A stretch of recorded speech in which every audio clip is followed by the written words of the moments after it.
Welcome to Business Line's State of the Economy podcast, where you'll find insight, analysis, and the story behind the numbers. Welcome to Business Line's State of the Economy podcast series. Today, we are going to focus on the critical area of energy transition, a space where startups are poised to make a significant impact. As the world shifts towards a low-carbon future, India is facing unique challenges in meeting its growing energy demands while reducing its carbon footprint. Niti Aayog is coming up with a national framework with actionable pointers, fixing accountability next month to help India achieve net zero targets. Joining me today is Mohammed Shoeb Ali, who is the co-founder and managing partner of Transition VC, who will share insights on the opportunities and challenges in this space. He is also going to talk their new accelerator program, which is exclusively focused on transition startups. Welcome, Shoeb Ali, to the podcast. Hi, sir. Thanks a lot for having me on the podcast. Thank you very much. I'm really excited to be part of this journey, and thank you very much for taking me here. Welcome again, Ali. Why do we actually need a transition policy, and what are some of the most pressing pain points in India's energy sector, and how actually startups can address through their innovation? Okay.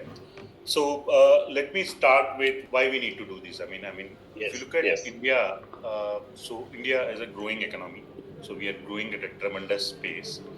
So there is a strong correlation between energy consumption and any state of economy. If you look at all the developed economies, right? Per capita consumption of developed economies is like 4 to 5 times that of Indian economy.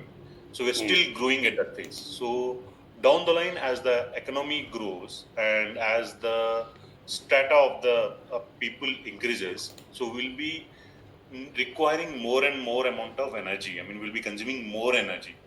And if you look at 70 to 80% of the energy is still dominated by fossil fuels, whether it is coal, oil, gas. So we do a lot of thermal energy, which is actually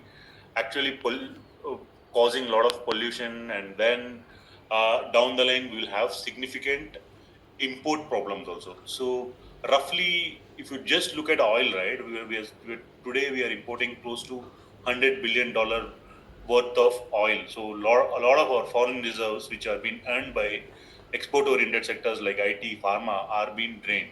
So if you have to transform into a developed economy down the line, so our energy requirements will be significantly higher than what they are today. And if you are importing most of the basic fuel elements which are going into generation of this energy from outside India, that will lead to a lot of energy security questions also. So we can't be dependent on other countries to satisfy our energy needs.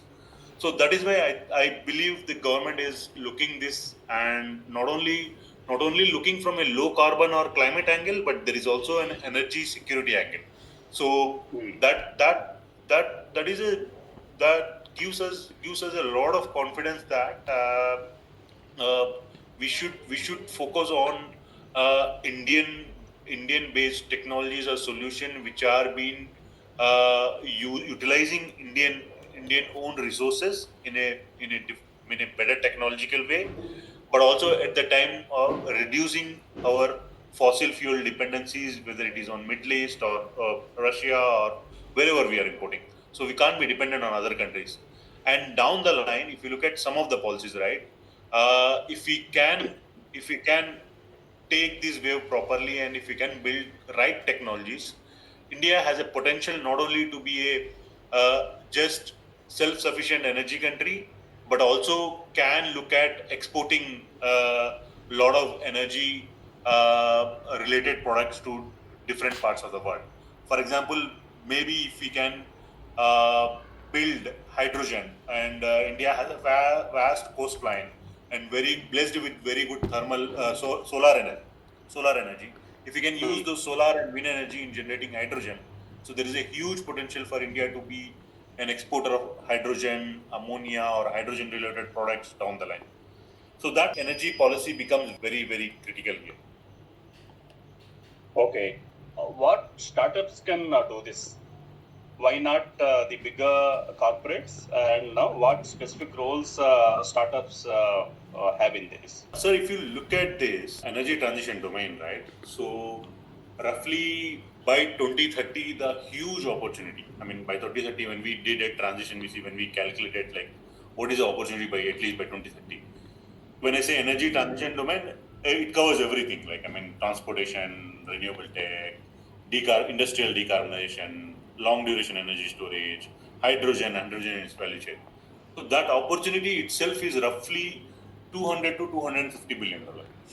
In India? Out of that, 10 to 15% of that will come from new or emerging technology. It means we need to build a lot of those. Like I mean, at least to a like startups will play a crucial role not only in terms of developing those new technologies which are required for industrial decarbonization, but also they will also be down the line bringing new business models, new innovations, which is required for the new energy requirements which are there in our country. Technology startups again should be preference. I mean, because if you look at there was a survey done by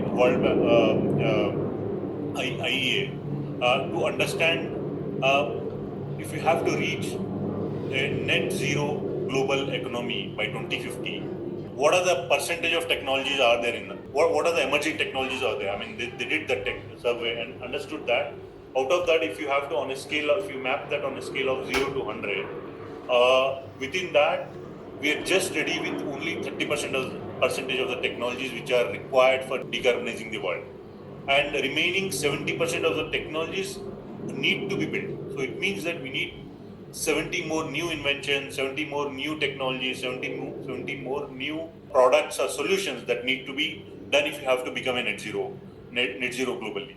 So in that, the focus should be more on, emphasis should be more on helping those startups. Startups should build new deep tech products, engineering startups focusing on energy transition, either it is EV, either it is hydrogen, either it is industrial decarbonization. A lot of work has to be done by engineers. Unfortunately, this climate complete problem has been created by, I believe it's created by engineers. I mean because we got a lot of fossil fuel burning, both for industries, both for transportation, both for energy generation. So again, this has to be solved using technology, new engineering solutions.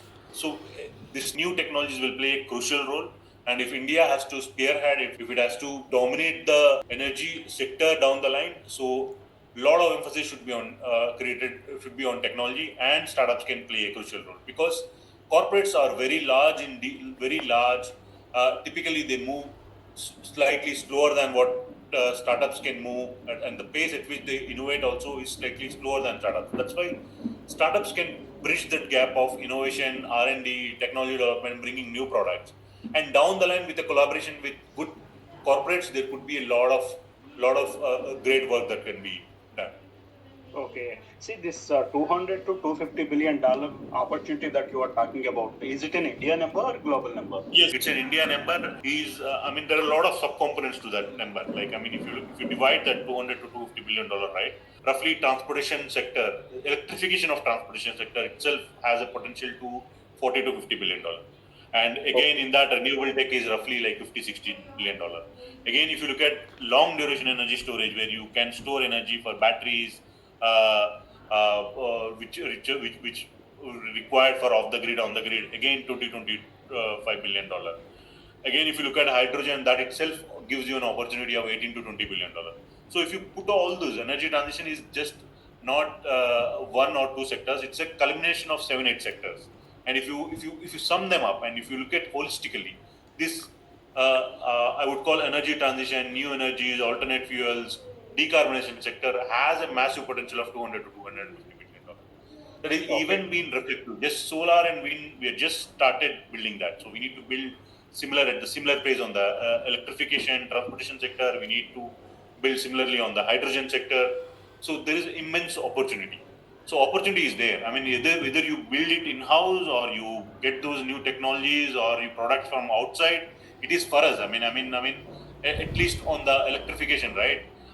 We slightly on the, especially on the cell manufacturing. We slightly are behind China. We could have. We can't lose it to China in similarly in hydrogen or long duration energy sectors. There are very upcoming or sunrise industries where we can still play a dominant role. That is where I think there's a huge potential. That's just an Indian opportunity.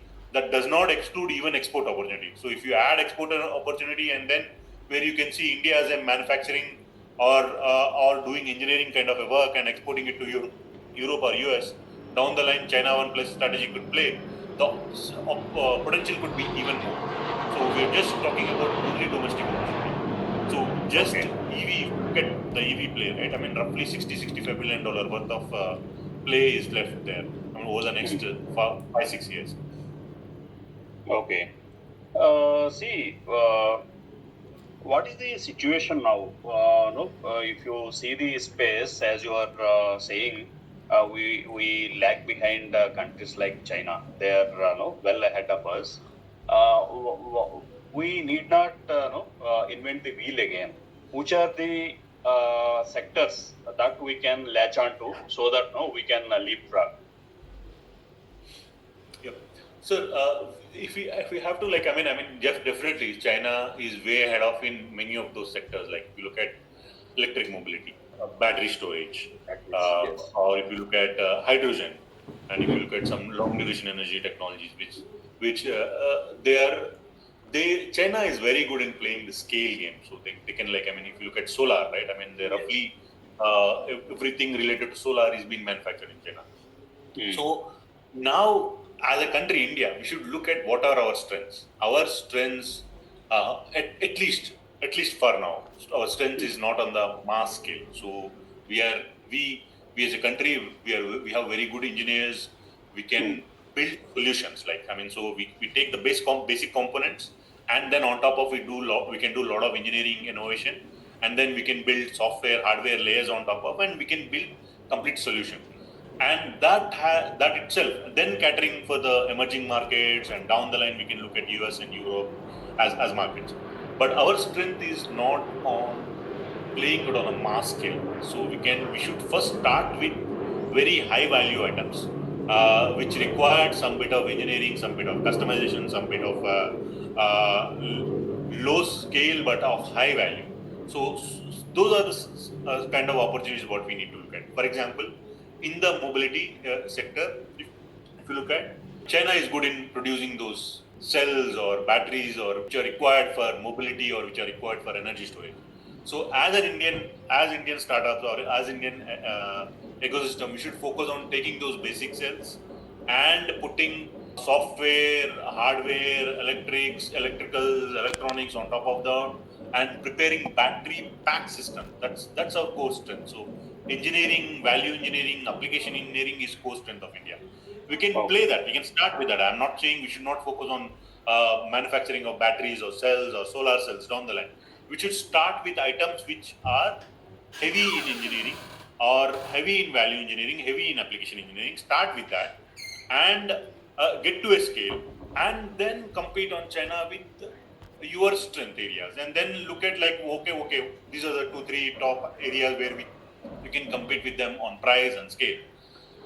Similarly, if you look at hydrogen, right, there is a very good opportunity for India. If you look at least the components that will go into production of hydrogen, whether it is electrolyzers, fuel cells, there is still China is there, but still it's not dominant there. There again, it is more of a customization play.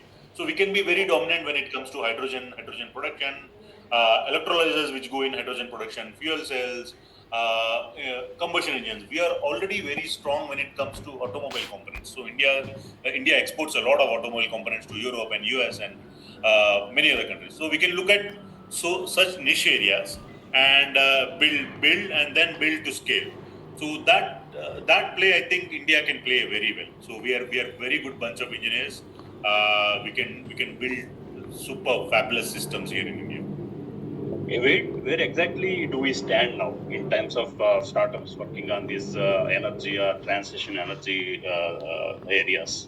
That's a very good question. I think that is the reason why we actually wanted to do this accelerator, and we'll come back where exactly we are. So, if you look at the climate or energy transition domain, right? I mean, one gap what we have identified was this sector, especially the energy transition domain and energy domain. If you have to build some startup here, requires lot of technology. Either it is EV, hydrogen, industrial decarbonization. We're working on different projects. So the problem what we have identified is a lot of these startups are technology heavy.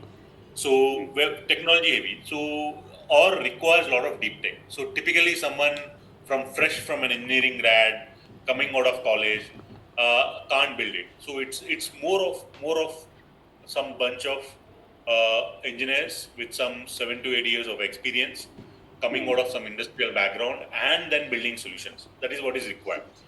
And also the problem what we have identified, since it is deep tech, it takes like at least 4 or 5 years to build product. Unlike wherever if you are building a digital product, it just requires 6 months to an year. But whereas if you are building some deep tech product or a hard tech product in energy transition domain, right? Your first 4 or 5 years just goes in building that product itself. So that because there's a long gestation period and it requires hard tech and deep tech skills, which are still not what we call, which are not prevalent here in India. I mean, if you look at the ecosystem in US and Europe, right? I mean, there the universities have huge number of grants, they have huge number of research projects where they're going, and a lot of student community gets involved, a lot of faculty gets involved, and then they bring out, and like universities have the culture of building those hard tech R&D there, and then a lot of startups spin out of those universities. So a lot of those good startups, technology startups, come out of those universities because they have that culture there.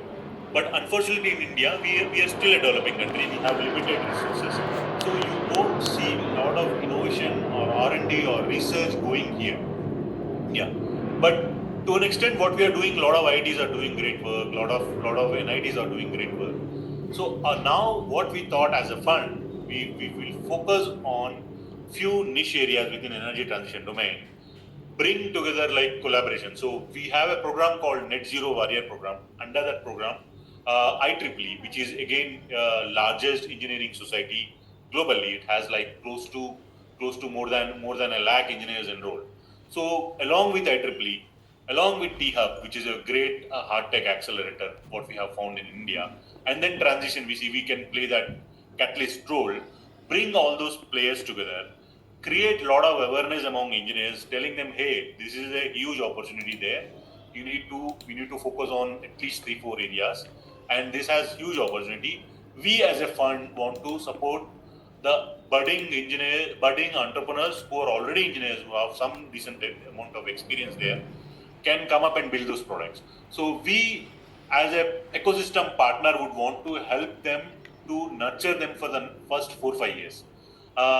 In just completing that product by bringing right experts, doing the initial fund, mobilizing grants from government, mobilizing grants from a lot of corporates who want to write some grants, and where in their areas of focus, and bringing all those grants, bringing all those technical resources, using IEEE's wide reach of engineers. They have very good domain experts. We want to bring them on board and help and groom those startups. So we want to give some kind of a support to those founders or entrepreneurs who want to build hard tech products by doing whatever an ecosystem can do.